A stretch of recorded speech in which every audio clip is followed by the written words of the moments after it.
엘레나 파스컬이라고 하는 작가가 쓴 새 나무의 이야기라고 하는 동화가 있습니다. The Tale of Three Trees라고 하는 이 동화인데요. 이 동화에 보면 새 나무가 나와요. 이 새 나무가 꿈꾸는 이 꿈들. 첫 번째 나무는 나는 부자가 되어서 세상에서 가장 화려한 보석들을 담는 상자가 되겠다 하는 그런 꿈을 꿉니다. 그런데 어느 날 나무꾼에 의해서 그 몸통이 잘려나가고 이 나무는 더럽고 냄새나는 그런 짐승의 먹이를 담는 그런 말구유가 되었습니다. 두 번째 나무는 가장 힘이 세고 위대한 왕을 태우는 배가 되고 싶다. 그런 꿈을 꾸었지만 어느 날 이 나무도 잘려나가서 자기 꿈과는 다른 가난한 어부의 낚싯배가 되고 말았습니다. 세 번째 나무는 나는 가장 높은 곳에 심겨져서 하나님과 가까운 나무가 되고 많은 사람이 나를 통해 하나님을 만나는 그런 거룩하고 성스러운 존재가 되었으면 좋겠다. 그런 꿈을 꾸었는데 어느 날 이 나무도 잘려나가서 그 창고에 던져져 버리는 그런 신세가 되고 말았습니다. 어느 날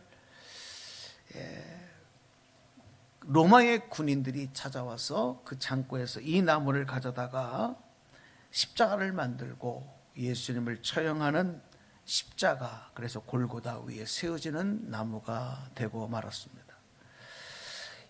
이 세 나무는 모두 꿈이 깨지고 사라졌고 더 이상 자신의 가치를 상실했다라고 하는 생각에 크게 실망을 했습니다.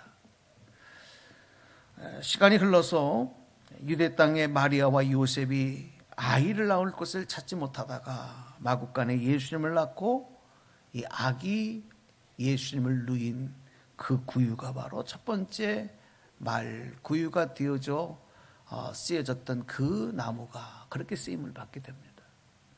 시간이 흘러서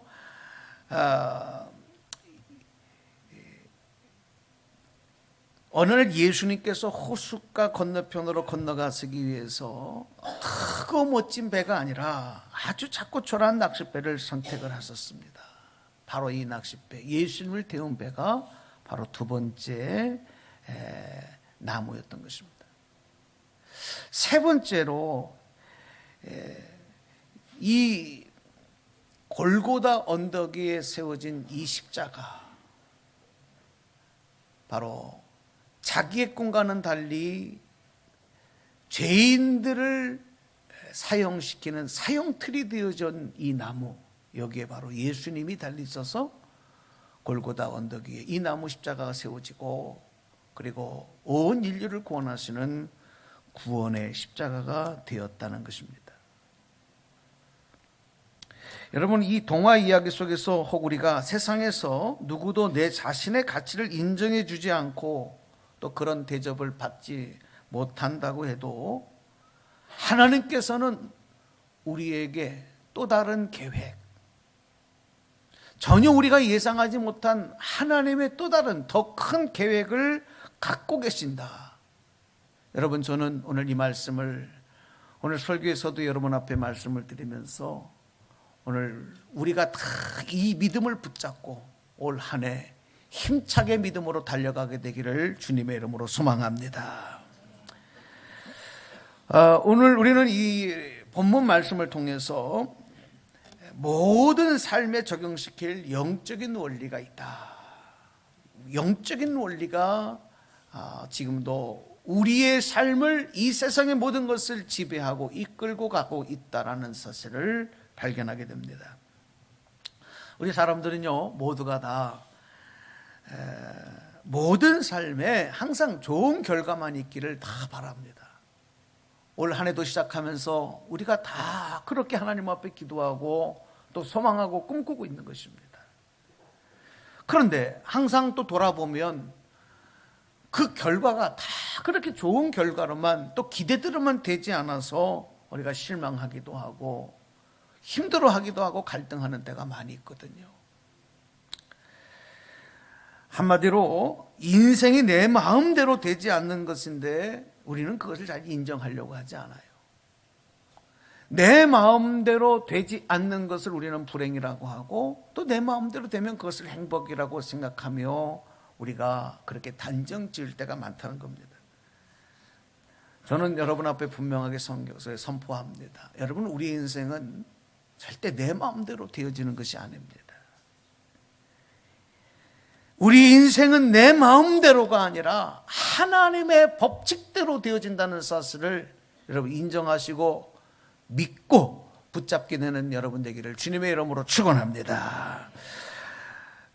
우주와 자연과 모든 것들의 흐름도 마찬가지인 것입니다. 세상에 존재하는 모든 것들이 자기들 마음대로 하는 것이 아니라 하나님의 정하신 법칙대로 그 법칙 안에서 움직이고 존재하고 있다는 것, 하물며 오늘 우리 인생도 마찬가지라는 것입니다. 내 마음대로 되는 것이 아니라 하나님의 법칙대로 움직이고 되어져 가고 있다. 이 사실을 인정하는 것이 지혜이고 이것을 거부하는 것이 바로 무지이며 교만인 것입니다. 여러분, 예를 들어서 제가 이 볼펜 하나를 땅에 떨어뜨린다고 손에서 놓는다고 하면 이 볼펜이 어떻게 될 것인지 우리는 다 알고 있어요. 어떻게 되겠습니까? 땅으로 떨어집니다. 왜 땅으로 떨어지느냐? 여러분, 이 지구 안에 흘러가고 있는 이 중력의 법칙 때문에 모든 것들은 땅으로 끌어당기는 힘 때문에 떨어지게 되어 있는 거예요. 이게 법칙대로, 이 볼펜 자기가 마음대로 떨어지는 게 아니에요. 앞으로 가고 뒤로 가고 옆으로 갈 수 있는 게 아닌 것입니다. 중력의 법칙의 영향을 받기 때문에 그렇게 되는 거예요. 그런데 여러분, 가끔 가다 보면 예를 들어서 얇은 종이라든지 낙엽이라든지 종이 비행기를 발라서 던지면 이게 바로 땅에 떨어지지 않고 이거는 또 옆으로 날아가기도 하고 공기에 둥실둥실 뜨기도 하거든요. 그 이유는 왜 그러느냐? 이 중력의 법칙보다 이게 무게가 약하기 때문에 중력의 법칙을 받기는 받지만 결국은 땅으로 떨어지겠지만 당장 받지 않기 때문에 그런 현상이 나오는 거예요. 그것도 다 영향을 받는 것이다. 그러므로 우리가 여러분 가장 주의해야 될 것은 뭐냐 하면 막연하게 그냥 잘 될 것이다, 잘 될 줄로 믿는다, 그런 기대, 그렇게 해서 우리 인생이 그 기대대로 되는 것이 아니라 이 세상을 창조하시고 이 세상을 운행하시는 하나님의 정하신 법칙을 따라가야만 그 결과가 하나님께도 영광이요 우리에게도 아름다운 결과가 나타난다. 여러분, 오늘 이 간단한 원리를 꼭 붙잡고 기억하시고 여러분 이 법칙대로 살아가게 되기를 주님의 이름으로 축원합니다. 그래서 여러분, 우리는 무엇을 결정할 때나 무엇을 또 어떤 말을 할 때나 무엇을 결정할 때나 무엇을 계획하고 소망할 때 항상 우리 그리스도인들은 먼저 하나님의 정하신 영적인 법칙이 뭘까? 그것을 먼저 생각해야 돼. 그리고 그 법칙을 알고 적용하는 것, 그것이 그리스도인에게 있어서의 최고의 지혜일 뿐만이 아니라 믿음으로 행하고 믿음대로 살아가는 모습이라고 말씀을 드릴 수가 있습니다. 성경은 우리가 어떤 법칙을 따르고 어떤 생각을 가지고 살아가야 될지에 대해서 그 하나님의 정해놓으신 법칙에 대해서 이렇게 말씀을 하고 있습니다. 그 말씀을 로마서 8장 5절 6절에서 말씀하고 있는데, 자, 이 말씀을 한번 대독해 드리겠습니다. 말씀 보겠습니다. 육신을 따르는 자는 육신의 일을, 영을 따르는 자는 영의 일을 생각하나니 육신의 생각은 사망이요 영의 생각은 생명과 평안이니라. 아멘. 여러분, 이 말씀은 변치 아니하고 흘러가는 하나님의 법칙임을 믿으시기를 바랍니다. 우리 옛말에 보면 왕대밭에 왕대가 난다는 말이 있습니다. 이 말은 좋은 혈통과 가문에서 훌륭한 부모 밑에서 훌륭한 자녀가 난다는 그런 말이기도 합니다. 크게 틀리지 않습니다. 많은 부분이 이 말에 정말 부합되는 일들이 많습니다. 그런데 모든 것들이 다 맞지는 않아요. 틀리는 경우도 있다는 말이에요. 왜 그러냐면 이 법이 영적인 법이 아니고 육신의 법이기 때문에 그래요. 우리 하나님께서는 택하신 하나님의 자녀들이 육신의 법을 따라가는 것이 아니라 또 육신의 법칙에 머무르는 삶이 되지 않기를 바라고 계시는 겁니다. 그래서 이 육신의 법칙을 깨트리는 것이 바로 뭐냐? 바로 하나님의 영적인 법칙이다. 우리가 예수 그리스도를 믿고 하나님의 자녀가 되었으면서도 이 하나님의 영적인 법칙을 모르고 하나님의 영적인 법칙을 따라가지 아니하고 여전히 육신의 법칙 안에만 머무르려 한다면 두 가지예요. 영적으로 무지한 사람이거나 아니면 교만한 사람이다. 여러분, 아이들이 가지고 노는 이 풍선에 보면 어떤 풍선들은 하늘로 높이 올라가 있는, 팽팽하게 하늘로 올라가 있는 풍선들이 있어요. 그 이유가 뭐냐면 그 풍선 안에 헬륨이라고 하는 가스를 넣기 때문에 그래요. 왜 풍선이 하늘 높이 올라가느냐? 무슨 국경일이라든지 행사 때 보면 풍선을 날리면 하늘로 올라가잖아요. 이게 중력의 법칙 때문에 떨어져야 되는데 왜 하늘로 올라가느냐? 이 법칙을 따랐기 때문에 그래요. 뭡니까? 공기보다 가벼운, 그것이 헬륨은 공기보다 가벼운 가스이기 때문에 그것을 가득 넣으니까 하늘로 높이 올라가는 거예요.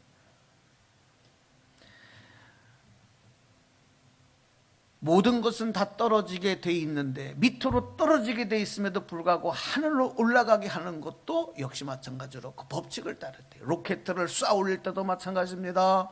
군대에서 미사일을 쏠 때도 마찬가지입니다. 철저한 법칙과 계산에 의해서 그대로 할 때 이것이 폭파되지 아니하고 멀리 날아갈 수가 있는 것이거든요. 마찬가지로 우리 안에 죄와 육신의 생각만 가득 차 있다고 한다면 여러분, 우리는 세상만 바라볼 수밖에 없는 겁니다.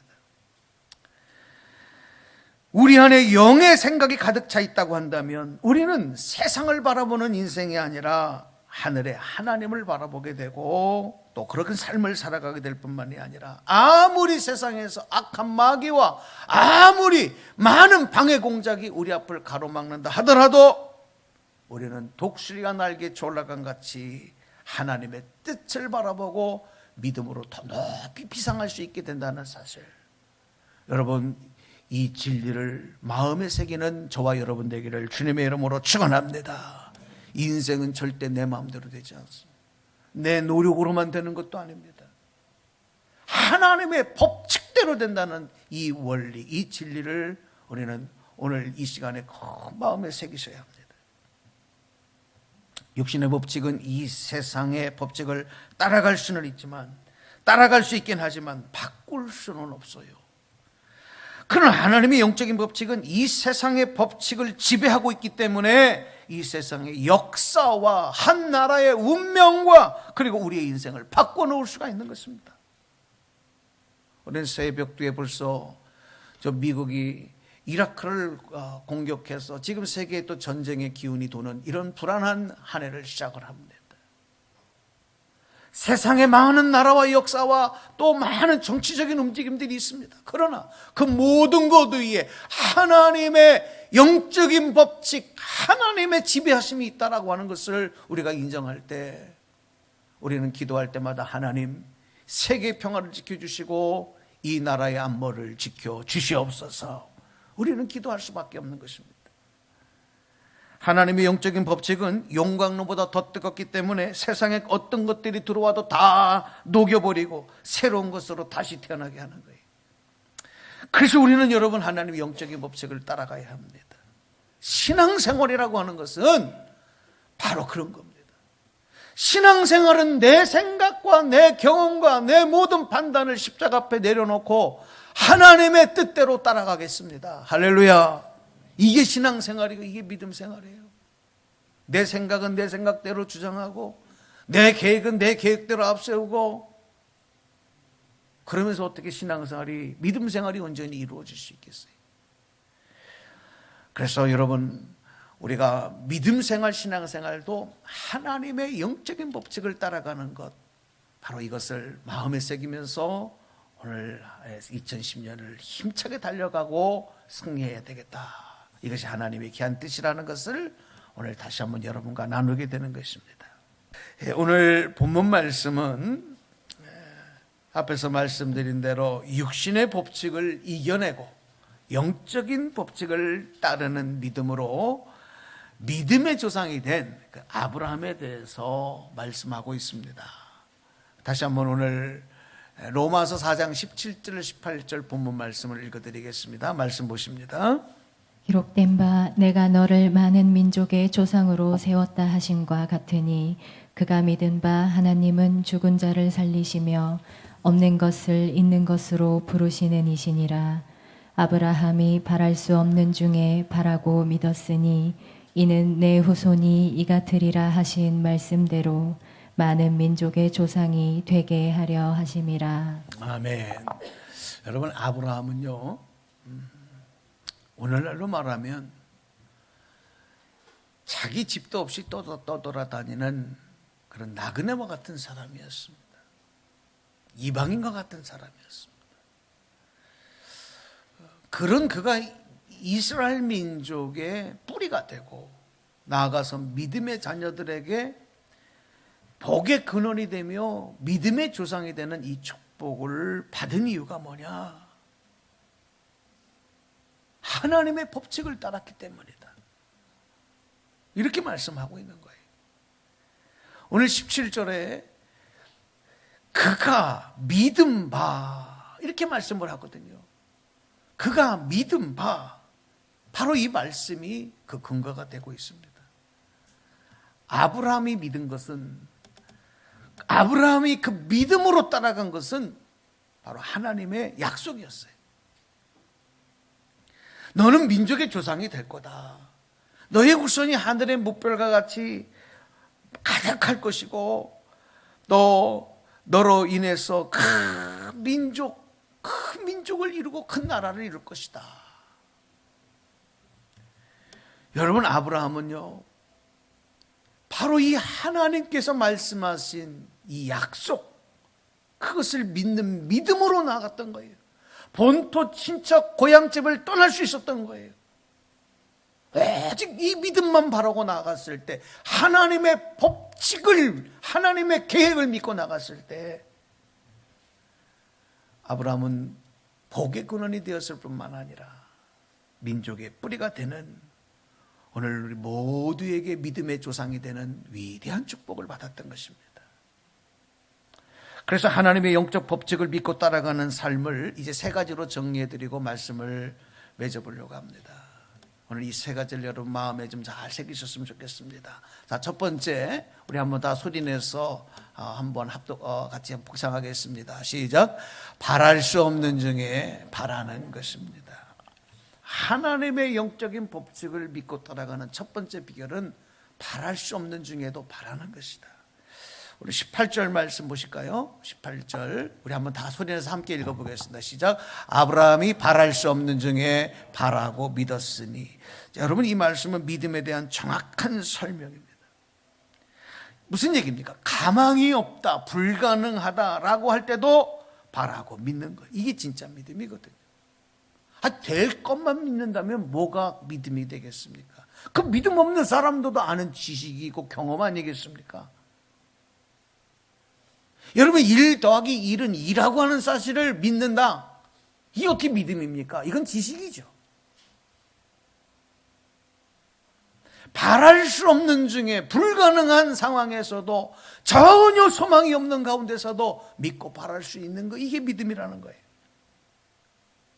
그래서 여러분, 우리가 인생을 살아가다 보면 어떤 가망이 없고 희망이 없는 그런 뜨거운 풀무불과 같은 이런 상황 속에, 절망의 상황 속에 들어가 보면 그것이 당장에는 고통이고 두려움이 되겠지만, 거기에서 진짜 옥석이, 진짜 보석이, 그런 잡석들과 구별되어지는 일들이 여기서 나오는 거예요.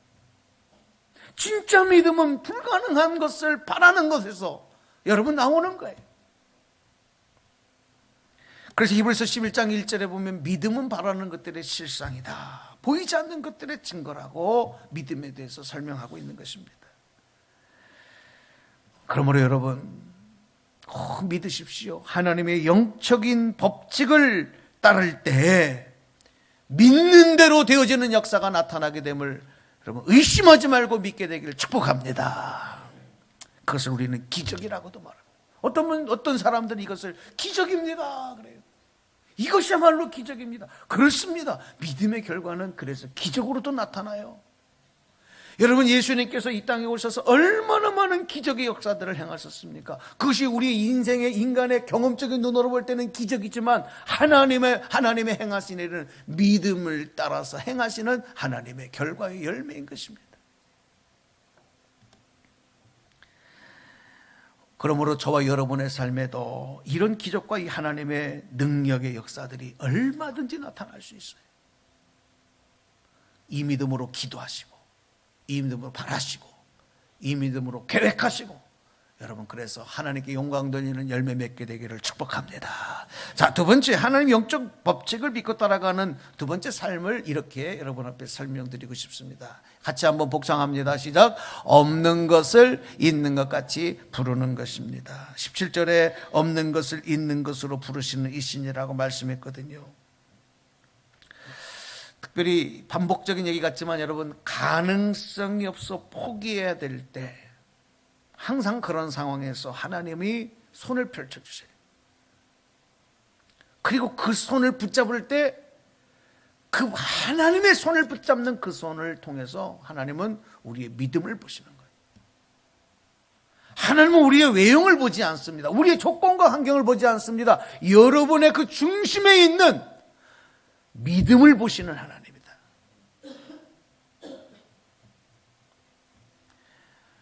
우리의 믿음이, 여러분, 닭이 이 계란을 이렇게 품고 있어요. 그러면은 그 어느 정도 시간이 지났을 때 그 계란이 깨지고 거기서 병아리가 나옵니다. 이걸 우리는 부화라고 얘기해요. 부화가 된다. 이것도 믿음이 있어야 돼요. 그래야 그 계란을 주인이 먹지 않고 닭에게 맡겨서, 그렇죠? 병아리가 나오도록 맡기는 거예요. 이것도 믿음이 있어야 되는 거예요. 근데 이거는 부화예요, 부화. 여러분, 많은 사람들이 하나님을 믿고 신앙생활할 때 이런 부화의 믿음을 갖고 신앙생활하는 분들이 많습니다. 자기 경험과 자기 계산을 앞에 놓는 거예요. 그 자기 원하는 것을 이루기 위해서만 하는 거, 이거 부화의 믿음입니다. 그런데 이 부화의 믿음은 여러분, 그래서 병아리가 나온다고 할지언정 그것은 기적이 아니에요. 우리가 정말 갖고 있어야 될 것은 뭐냐? 육신의 법칙을 뛰어넘는 하나님의 영적인 법칙이라고 하는 건 뭐냐? 여러분, 부활의 믿음이 아닌 부활의 믿음인 줄로 믿습니다. 부활이라고 하는 건 뭡니까? 죽음에서 다시 살아나는 거예요. 세상에서는 이것을 보고 불가능이라고 얘기합니다. 그러나 그것이 이루어질 줄로 믿는, 하나님의 생명으로, 하나님의 능력으로 죽은 자가 다시 살아난다라고 하는 것을 믿는 부활의 믿음, 이것은 하나님의 법칙 아래서 이루어지는 하나님의 능력인 것입니다. 그러므로 여러분, 없는 것으로 인하여, 부족함으로 인하여 낙심하고 기죽지 마시고, 없는 것을 있는 것 같이 부르시는 하나님의 법칙을 믿고 따라갈 때 생명의 역사, 부활의 역사, 승리의 역사가 나타나게 될 줄로 믿습니다. 마지막 세 번째, 자, 우리 한번 다 세 번째 시작. 인생의 우선순위를 하나님의 나라에 두는 것입니다. 아주 중요한 내용인 겁니다. 영적 법칙을 따라가는 삶에 있어서 세 번째 원칙은 우선순위를 하나님께 두라라는 거예요. 이 클린턴 대통령 시절에 재무장관을 지내기도 했던 시티그룹 회장이기도 하는 루빈 박사의 아주 유명한 강연 이야기가 있습니다.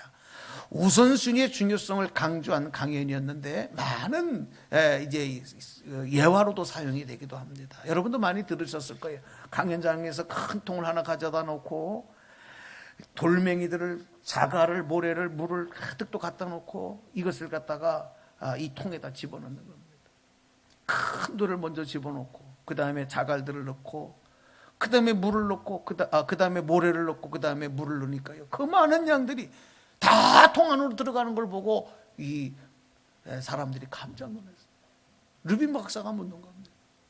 이 많은 것들이 어떻게 이 통 안으로 다 들어갈 수 있었겠느냐. 정해진 순서대로 넣기 때문이다. 만약에 여기에 물을 먼저 넣거나 모래를 먼저 넣고 나머지 것을 넣었다고 한다면, 순서가 바뀌었다고 한다면 이 양들이 다 들어갈 수 없었을 것이다. 그러면서 우리가 무엇을 하느냐도 중요하고 무엇을 열심히 하느냐도 중요하지만, 얼마나 많은 일을 하느냐도 중요하지만, 우선순위를 놓쳐서는 결과적으로 후회밖에 남지 않는다는 것입니다. 우리가 신앙생활에서도 또 인생에서도 우선순위가 잘못되면요, 우선순위가 잘못되면 여러분 그렇게 애쓰고 노력한 것들이 한 번에 다 무너질 수가 있어요. 구멍 뚫린 전대가 되어져서 한 번에 다 쏟아져 나갈 수가 있어요. 그 애쓰고 그 노력한 모든 것에 기쁨과 감사의 결과가 아닌 후회와 절망만 남게 될 수가 있다는 거예요. 그래서 우선순위가 얼마나 중요한지 몰라요. 제가 예전에 가끔 산에 이렇게 운동하러 올라가다 보면 산행하시는 분들이 돌멩이를 하나씩 쌓아가지고 이렇게 돌탑들을 이렇게 만들어 놓은 것들을 가끔 봤어요. 요즘에도 그러는 게 있는 모르겠는데, 여러분 돌탑을 쌓는다고 할 때 기본이잖아요. 가장 밑에는 큰 돌을, 그죠? 큰 돌을 놔서 중심을 잡아야 되잖아요. 그리고 그 외에는 그거보다 좀 작은 돌, 그 외에는 그거보다 좀 작은 돌, 그거보다 좀 작은 돌, 이렇게 올라가야 이 돌탑이 무너지지 않고 든든한 돌탑이 되는 거예요. 밑에는 작은 돌들로 삐뚤삐뚤하게 중심을 잡지 않고 큰 돌을 그 위에 올려놓으면 어떻게 되겠습니까? 무너지고 말지 않겠습니까? 여기서 여러분, 큰 돌이라고 하는 것이 무엇인지를 우리는 분명하게 깨닫고 알아야 됩니다. 바로 이 큰 돌이 하나님이시고 우리 주 예수님, 바로 우리가 인생의 가장 기초에 세워야 될 것이 하나님이요 하나님의 뜻인 줄로 믿으시기 바랍니다. 이것이 세상 것으로 바뀌어진다고 하면 아무리 많은 것으로 그 위에 올린다 할지라도 여러분 아무 의미가 없다는 얘기예요. 마태복음 6장 33절 말씀 이제 마지막으로 읽어드리겠습니다. 말씀 읽어주실까요? 네. 그런즉 너희는 먼저 그의 나라와 그의 의를 구하라. 그리하면 이 모든 것을 너희에게 더하시리라. 아멘입니까? 아까 우리가 찬양한 그 찬양의 말씀이기도 합니다. 이 말씀에 근거하여 우리가 또 찬양한 것입니다. 너희는 먼저 그의 나라와 그의 의를 구하라. 그리하면 어떻게 하신다 그랬어요? 그리하면 나머지 그 모든 것을 너희에게 어떻게 하신다고요? 더하여 주신다. 할렐루야. 하나님의 영적인 법칙을 믿고 따라갈 때 이 말씀이 오늘 저와 여러분의 삶에, 또 이 나라와 여러분의 가정과 여러분의 모든 인생의 삶 위에 그대로 이루어짐을 의심하지 말고 믿으시고, 2020년 우리 첫 주일 예배를 드리는 여러분 모두가 육신의 법칙을 따라가는 한 해가 아니라 하나님의 영적인 법칙을 따라가는 그런 한 해가 되시기를 바라면서, 특별히 52주 동안 여러분 주일 성수 잘 하십시오. 세상에 아무리 바쁜 일이 있어도 예배 생활을 여러분 뒤로 미루시면 안 됩니다. 주일 성수하고 하나님 앞에 예배 드리는 삶이 바로 그 밑에 가장 큰 돌을 놓는 첫 번째 기초예요. 예배 생활을 무너뜨리고 다른 것을 아무리 열심히 한다고 했을 때 여러분 그것으로 하나님이 축복하시지 않아요. 왜? 하나님의 법칙과 어긋나는 것이기 때문에. 오늘 이 말씀을 우리 첫 번째 주일 말씀으로 여러분과 드리면서 이 말씀대로 행하시고 이 말씀에 열매 맺는 우리 귀한 성도님들 다 되시기를 주님의 이름으로 간절히 축복합니다. 축복합니다. 하나님